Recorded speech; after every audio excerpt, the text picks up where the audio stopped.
sejarah kapal perang terkuat di dunia. Pada Perang Dunia Kedua, sejarah telah membuktikan selain pertempuran di ruang udara dan darat, terdapat juga perang di kawasan seperti di laut.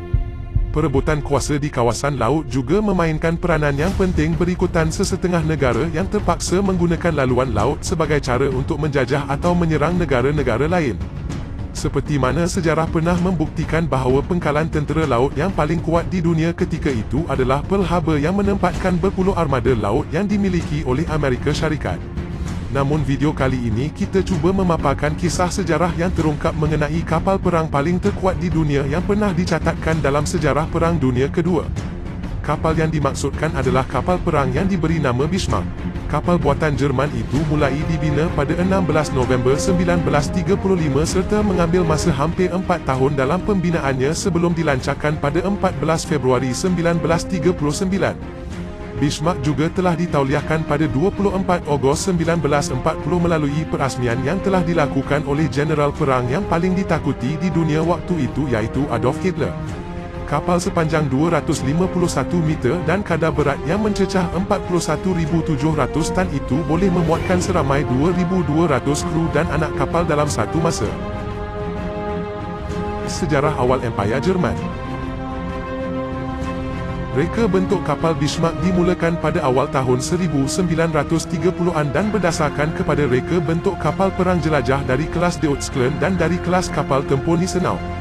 Apabila Perancis membina kapal perang Dunkirk yang mempunyai spesifikasi jauh lebih baik daripada Bismarck, Hitler mengarahkan supaya Bismarck dinaik taraf kepada 42,600 tan walaupun diisytiharkan sebagai 35,000 tan sahaja supaya dilihat masih dalam litupan had berat yang ditetapkan dalam perjanjian Versailles.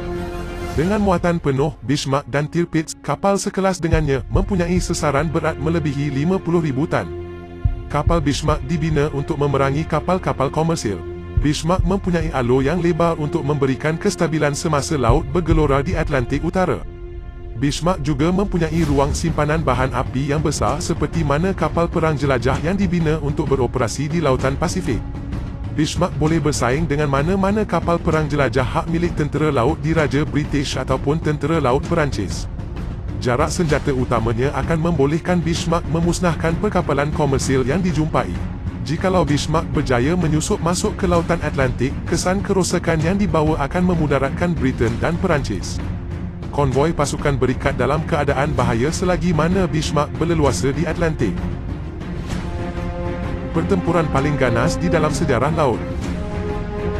Pada kira-kira jam 5.30 pagi 24 Mei 1941, semasa skuadron kapal Jerman tersebut cuba melepasi Selat Denmark, kapal Prinz Eugen mengesan dengan hidrofon kehadiran dua buah kapal asing di sebelah kiri pasukan mereka. Menjelang jam 5.45 pagi, kedua-dua buah kapal tersebut dapat dilihat walaupun pasukan Jerman pada ketika itu masih belum dapat membuat pengecaman kapal itu. Sebenarnya dua buah kapal tersebut adalah kapal perang besar HMS Prince of Wales dan kapal cruiser berat HMS Hood di bawah perintah Laksamana Lancelot Holland. Kapal HMS Prince of Wales adalah kapal baru dibina dan masih lagi menjalani kerja-kerja melengkapkan kelengkapan perangnya. HMS Hood pula dibina sebagai sebuah kapal cruiser tetapi diberikan pertahanan perisai tambahan seumpama kapal perang besar. Namun demikian perisai geladaknya masih lemah. Lutyens menjangka akan terserempak dengan kapal British tetapi tidak menjangkakan akan bersua dengan kapal perang besar.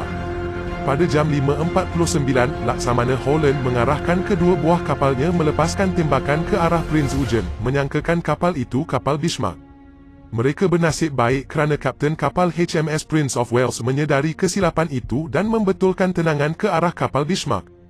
Holland membetulkan arahannya dan kapal-kapal British itu mensasarkan Bismarck. HMS Hood mula menembak pada jam 5.52 pagi diikuti sejurus kemudian oleh HMS Prince of Wales. Jarak antara kapal-kapal tersebut adalah kira-kira 12.5 batu. Laksamana Lutyens teragak-agak untuk membalas tembakan kapal British dan selama 2 minit tidak mengeluarkan apa-apa arahan. Melihat keadaan ini, Kapten Lindemann, pemerintah kapal Bismarck, mengambil inisiatif dan mengarahkan meriam kapalnya membalas tembakan dan menumpukan tembakan ke atas kapal HMS Hood. Kapal itu dikenal pasti semasa membuat ubahan laluan pada jam 5.05 minit. Kedua kapal British tersebut cuba menempatkan diri mereka di zon kekebalan. Dalam keadaan ini, kapal British akan cuba mendekati kapal Jerman di mana HMS Hood akan kurang terancam dengan tembakan peluru menjunam dan akan menidakkan kelebihan ketepatan tembakan pasukan Jerman. Sebaliknya, keputusan ini akan menyebabkan 8 daripada 18 buah meriam British tidak dapat digunakan kerana terlalu dekat. Kapal Bismarck dan Prince Eugen melepaskan tembakan ke arah HMS Hood dari jarak 11 batu. Tembakan kapal Jerman itu amat tepat dan dalam masa 2 minit sahaja, HMS Hood terkena peluru 8 inci yang ditembak oleh Prince Eugen. Peluru itu kena di bahagian tiang utama kapal HMS Hood dan menyebabkan kebakaran besar yang cuba dikawal oleh anak kapal Hood. Dalam masa yang sama, Bismarck terkena tembakan dari Prince of Wales mengakibatkan kebocoran tangki bahan api di bahagian hadapan. Melihatkan keadaan ini, Laksamana Lutyens mengarahkan kapal kruisernya mengalihkan sasaran ke arah Prince of Wales. Pada jam 6 pagi, HMS Hood yang sedang belok ke kiri untuk membolehkan kesemua meriamnya melepaskan tembakan, terkena sebutir peluru daripada meriam Bismarck yang ditembak dari jarak 9 batu. HMS Hood dijilat api yang menyemarak dan satu letupan kuat berlaku yang membelah kapal HMS Hood. Bahagian buritan kapal Hood tenggelam dengan pantas dan diikuti dengan bahagian haluan kapal. Kapal HMS Hood tenggelam dalam masa kurang 3 minit. Laksamana Holland bersama-sama 1,415 anak kapal HMS Hood terkorban dan hanya 3 orang anak kapal terselamat Ted Briggs, Bob Tilburn dan Bill Dundas.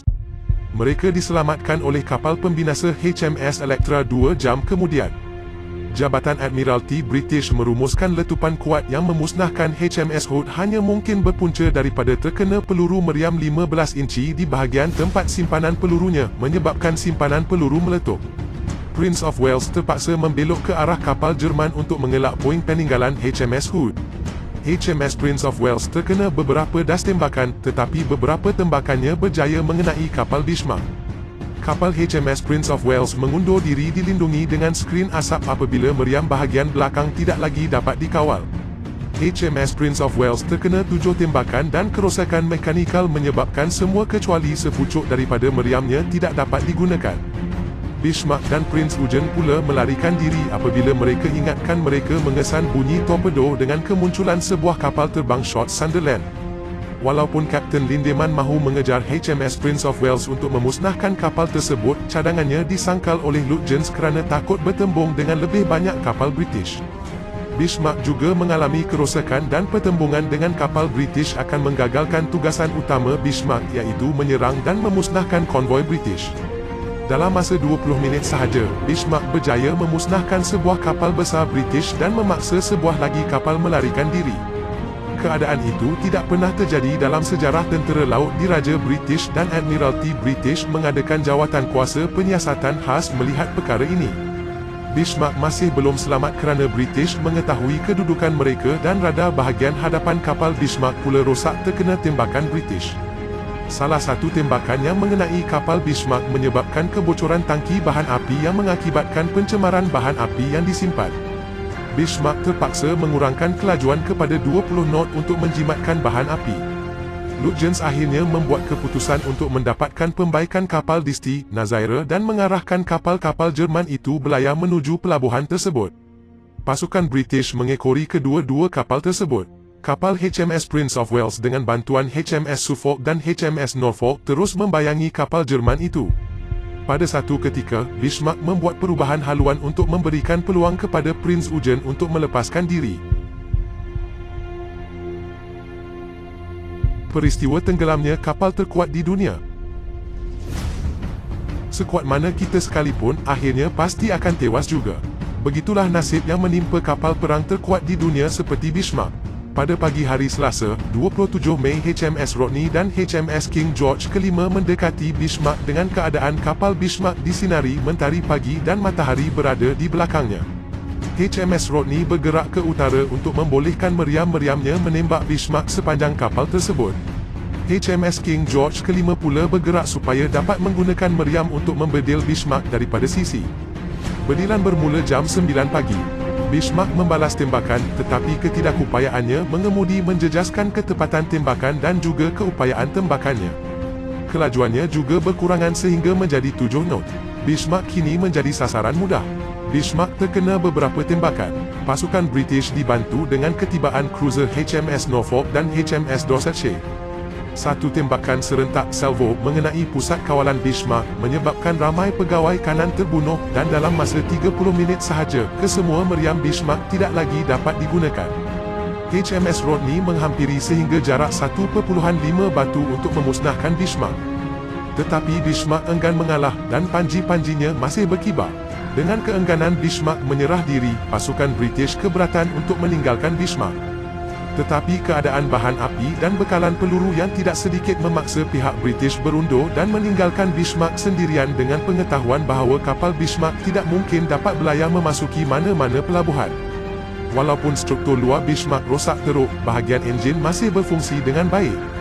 Badan kapal juga masih baik. Kerana enggan membiarkan kapal Bismarck ditawan oleh pihak British, anak-anak kapalnya memutuskan untuk melubang tenggelamkan kapal mereka selepas mereka meninggalkan kapal mereka. Sehingga kini tidak dapat dipastikan siapa yang memberikan arahan untuk melubang tenggelamkan kapal Bismarck kerana Kapten Lindemann dan pegawai-pegawai kanannya terbunuh apabila pusat kawalan mereka terkena peluru 15 inci. Namun demikian, beberapa orang yang terselamat mendakwa melihat Kapten Lindemann sehingga saat-saat akhir apabila kapal tenggelam. Bismarck tenggelam pada jam 10.39 pagi. HMS Dorsetshire dan HMS Maori berhenti untuk membantu mereka yang terselamat tetapi terpaksa berundur dengan hanya 110 orang diselamatkan apabila mereka mengesan kehadiran kapal selam Jerman di situ. Kapal selam U-74 dan kapal kaji cuaca Sachsenwald berjaya menyelamatkan 5 orang anak kapal yang lain. Hampir 2,100 orang pelaut Jerman yang lain terkorban. Namun sejarah telah merekodkan Bismarck adalah kapal terkuat di dunia yang pernah tercatat dalam sejarah dunia sewaktu Perang Dunia Kedua. Dengan peredaran masa, kapal Bismarck mencapai status satu mitos. Dalam tahun 1960, kapal Bismarck menjadi bahan utama dalam filem Sink the Bismarck dan lagu nyanyian Johnny Horton menjadi popular. Bangkai kapal Bismarck dijumpai pada 8 Jun 1989 oleh dari Robert Ballard, ahli arkeologi, yang menemui bangkai kapal Titanic. Bangkai kapal Bismarck berada dalam keadaan menegak dalam laut sedalam 4,700 meter kira-kira 650 km di barat pelabuhan Brest. Robert Ballard merahsiakan kedudukan sebenar kapal Bismarck untuk mengelakkan kapal tersebut menjadi sasaran pencari harta karun. Analisis bangkai kapal menunjukkan kerosakan teruk pada superstruktur kapal Bismarck akibat berdilan meriam tetapi hanya menunjukkan kerosakan kecil pada badan kapal akibat ledakan torpedo. Ini menguatkan tanggapan bahawa kapal Bismarck dilubang tenggelamkan oleh anak-anak kapalnya untuk mengelakkan kapal tersebut ditawan oleh pihak British. Ini tidak dapat dibuktikan oleh penyiasat marin, tetapi disahkan oleh anak-anak kapal Bismarck yang terselamat. Dalam tahun 2002, pengarah filem James Cameron, Titanic, The Abyss, Terminator membuat satu dokumentari bertajuk Expedition Bismarck di mana dia mencadangkan bahawa tiada kerosakan besar di bawah garisan air kapal Bismarck untuk mengesahkan bahawa kapal tersebut ditenggelamkan akibat berdilan meriam ataupun ledakan torpedo. Sebaliknya, pemerhatian menunjukkan bahawa tiada peluru yang menembusi lapisan kedua badan kapal Bismarck. Ini menguatkan dakwaan Jerman bahawa Bismarck tenggelam selepas anak-anak kapalnya melubang tenggelamkannya. Sehingga kini kapal perang Bismarck terus menjadi misteri mengenai lubang yang terdapat di bawah kapal tersebut. Banyak pelayar di laut yang kerap kali bertemu dengan bayangan kapal tersebut di kawasan ia tenggelam. Sehingga kini suara-suara misteri itu terus berkumandang sehingga membuatkan kapal tersebut menjadi mitos yang masih lagi bernyawa serta masih lagi hidup. Terima kasih menonton dan jangan lupa untuk subscribe channel kami. Jumpa lagi.